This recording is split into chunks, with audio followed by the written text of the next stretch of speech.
10 ta' Ottubru, San Tumas ta' Villanova, isqof, għex bejn is-snin 1488 u 1555.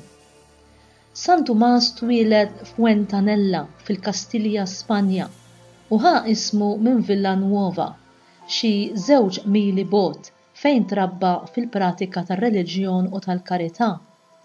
Kull nhar ta' ġimgħa missieru Alonso Tomás Garcia kien jagħti lill-fqar kull ma kien jaqla dak il-jum mill-mitħna, barra mill-ħobs li kien jagħti kull jum. Fil-festi l-kbar kien iżid ħatab, imbit u flus. Meta miet żewġa, Lucia Martinez Castellanos, ommu, baqgħet tagħti l-istess karità u bdiet tagħti ilbies u għajnuna lix-xebbit fqar tal-Inħawi. Ta' 16-il sena, Tomás mar l-Università ta' Alcalá fejn wara li kiseb il-grad ta' MA u tat-teoloġija beda jgħallem il-loġika u l-filosofija fl-1514. Sew bħala student, kemm bħala professur, kien xempju ta' regolarità fid-dmirijiet ta' nisrani u kien iqassam il-ħin tiegħu bejn it-talb, l-istudju u l-pratika tal-opri tajba. Post l-iskurali tiegħu kellu il-magħrufin Enkina u Domingo Sotto. Wara sentej, irrof tal-katedra ta' filosofija fl-Università ta' Salamanca u daħal mal-Agostinjani fl-1516. Fin-novizzjat wera li kien ġa imrawwen fil-penitenza, fil-meditazzjoni u fl-ubbidjenza. Sena wara intrabat u mar sena oħra jordna saċerdot. Beda jgħallem it-teoloġija skolastika fil-kunvent ta' Salamanca, żied ukoll il-predikazzjoni tal-kelma ta' Alla fl-bliet ewlenin ta' Spanja, fejn l-Imperatur Karlu V ħattru predikatur tal-qorti imperjali u konsillier tal-istat. Tomás kellu bosta karigi importanti fl-ordni, Pirjol Salamanca, darbtej provinċjal, minn fejn bat l-ewwel missjonarji Agostinjani fil-Messiku fl-1533, waqt li kien Pirjol Valladolid ġietu in-nomina ta' Arċisqof ta' Valencia fil-5 ta' Awwissu 1544. L-ewwel ħaġa li għamel beda żjara tad-djoċesi u daħħal bosta digriti kontra l-abbużi tal-qtil, tad-divorzju, tal-konkubinaġġ u ta' bosta privileġġi u eżentazzjonijiet eċċessivi. Żar ukoll il-ħabsijiet u għalaq dawk li kienu taħt l-art. Reġa' waqqaf l-isptar maħruq b'inċendju, bena 2 kulleġġi, wieħed għas-seminaristi u liħor għat-tfal fqar. Ħadem ħafna għal konverżjoni sinċira ta' bosta miriskos jew insara ġodda li kienu saru nsara biex jaħarbu mill-Inkwiżizzjoni. Fetaħ krex ħdejn il-palazz għall-intima u għall-fqar u tfal fqar u bliġijiet u bl-eżempju ħadem bla serħan għal riforma tal-kleru u tal-poplu. L-idea tiegħu ta' iskof kienet li hu marbut mad-djoċesi bħalma arusa tkun marbuta mal-arus u l-preokkupazzjoni tiegħu kienet li jaqdi dmirijietu kif jixraq. Taħ kolb ta' anġina f'Awwissu tas-sena 1555 u miet fit-8 ta' Settembru waqt li kien qed jisma' il-quddiesa f'kamartu.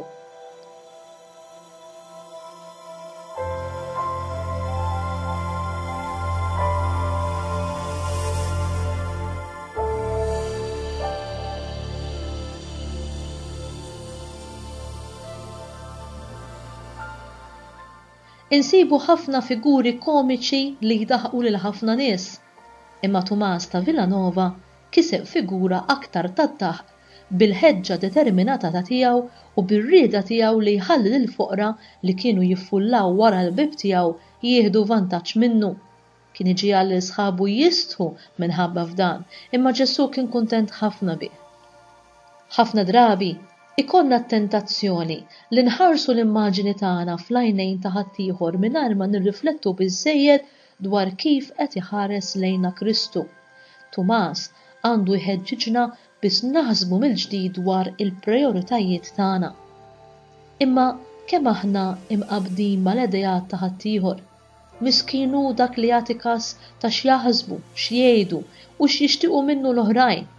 Aħna maħluqa liberi fuq il-ġbija ta' Alla, din hi id-dinjità ta' kull Nisrani li jgħix il-ħajja fil-milja kollha tagħha billi ma jimxix fuq il-passi tal-maġġoranza imma fuq dawk tal-verità.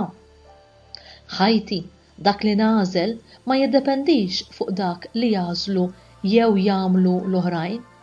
Għalhekk m'għandix inħalli x'jaħsbu, x'jgħidu, jew kif se jittrattawni l-oħrajn jikkundizzjonaw l-azzjonijiet tajba u qaddisa li l-Mulej ipoġġili f'qalbi biex jien inwettaq għalih. In-Nisrani huwa ħieles.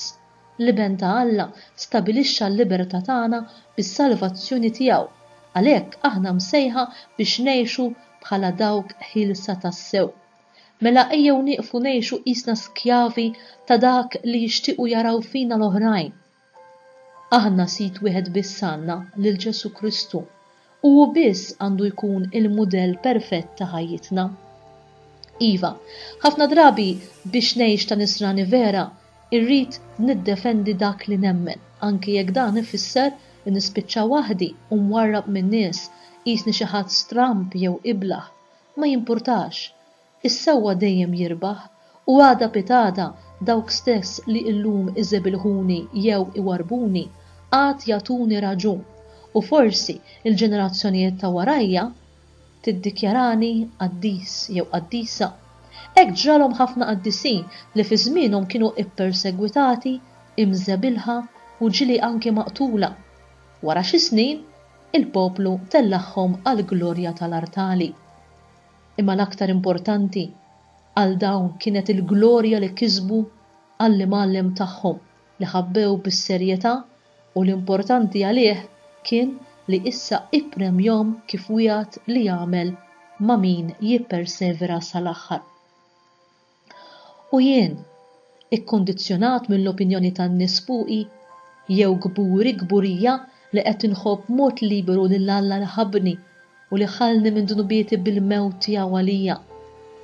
Xi prijoritajiet għandi f'ħajti? Il-programm biex inħobb lil Alla b'qalbi kollha, b'ruħi kollha u bil-qawwa tiegħi kollha u lil proxmu tiegħi kif ħabbni l-Mulej u walan ewlieni tiegħi. Qed naħdem biex nikber dejjem iżjed fil-qdusija personali tiegħi bla ma npoġġi limiti u kundizzjonijiet. Tassew, l-virtu li l-aktar tispikka f'San Tumas ta' Villanova hija l-karità estrema tiegħu lejn il-foqra u n-nies fil-bżonn. Il-Malti jgħid, il-kliem iqanqal imma l-eżempju jkaxkar. Huwa evidenti ħafna li dan l-eżempju ħadu mingħand il-ġenituri tiegħu. Missieru kien joffri l-paga kollha tal-jum tal-ġimgħa għal foqra u wara mewtu martu komplet din l-użanza qaddisa warajh. U Tomas, kull tifel, tifla, bħal kull tifel u tifla, xorob bħal sponza dawn l-eżempji tal-ġenituri tiegħu. X'effett u x'impatt għandhom il-ġenituri fuq l-ulied. Kemm għandna nkunu konxji ta' dan, kemm l-eżempji tajba kif ukoll dawk ħżiena jintiġġu mat-trobbija tal-ulied u dawn anki jekk mhux fit-tfulithom jew żożithom jibdew juru l-istess ħajriet u inklinazzjonijiet tant li jaslu jagħmluhom tagħhom. X'responsabbiltà għandhom għalhekk il-ġenituri, l-edukaturi, l-għalliema u l-kurati ta' kull tip. Irridu nagħtu kont lil Alla tal-eżempju li qed nagħtu liċ-ċkejknin li għalihom l-adulti huma mudelli. Hemm premju kbir għal dawk li nislu eżempji u drawwiet tajba u qaddisa fiż-żgħar bħat-talb ta' kuljum, il-quddies, is-sagramenti tal-qrar u tqarbin, il-ħniena u l-karità lejn il-proxmu, l-għajnuna lil min hu fil-bżonn fejn ikun possibbli u d-dixxiplina fuqna nfusna biex ma nħallux nitkaxkru mill-passjonijiet umani tagħna. Kemm teżisti telqa fil-familji tagħna llum, Mulej iftħilna għajnejna u permezz tal-eżempji tal-qaddisin li ħabbewk tassew urina x'għandhom ikunu il-prioritajiet tal-ħajja tagħna bħala nsara. U jien, x'eżempji qed nagħti lil dawk ta' madwari, mod speċjali liż-żgħar? X'tip ta' esperjenzi u eżempji qed nagħżel li nagħmel tiegħi ta' dawk li jistgħu jgħinuni nikber fil-mixja spiritwali tiegħi? Jew ta' dawk li jistgħu fixkluni u jtelfuli t-triq tas-sewwa li Kristu witta għalija b'demmu l-għażiż?